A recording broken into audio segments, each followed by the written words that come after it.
Sir बताइए, जिस तरह का तस्वीर है, क्या कहना चाहोगे?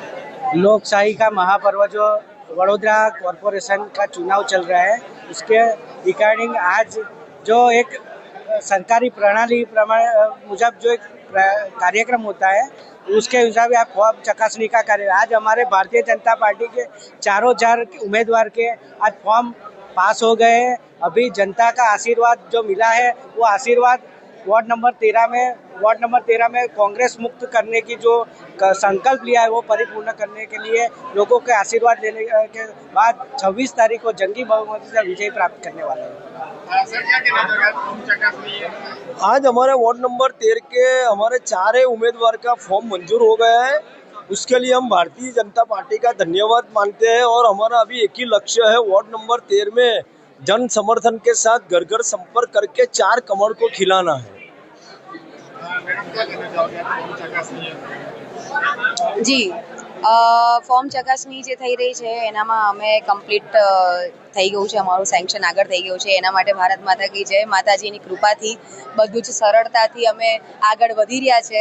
અને બસ એ જે અમારો પ્રચાર જે જુસ્સાથી જે અમારો બીજો દિવસ જે આજે ચાલુ થઈ ગયો છે, એ જ હવે 28 તારીખે ઇલેક્શન સુધી આ જ જોશથી અમે લોકો સંકલ્પથી ચારે ચાર કમળ ખીલાઈને લાવીશું। જ્યારે ફોર્મ ચકાસણી માટે એમને બોલાવવામાં આવ્યા હતા, તો ફોર્મ ચકાસણી થઈ ગઈ છે અને એમને કહેવામાં આવ્યું છે કે તમારા ફોર્મ બધાને ચકાસણી થઈ ગઈ છે, બધું ઓકે છે, તો તમે હવે જઈ શકો છો। પણ અમે હવે આગળ વધવા માટેના પ્રયત્નો કરીશું અને ઘર ઘર જઈને અમે લોકોનો સંપર્ક સાધીશું અને જે અમારા વોર્ડમાં જે 3 કમળ છે એ 3 કમળ ખીલવાનો ખૂબ પ્રયત્ન કરીશું।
भारत माता की जय, भारत माता की जय, वंदे मातरम, वंदे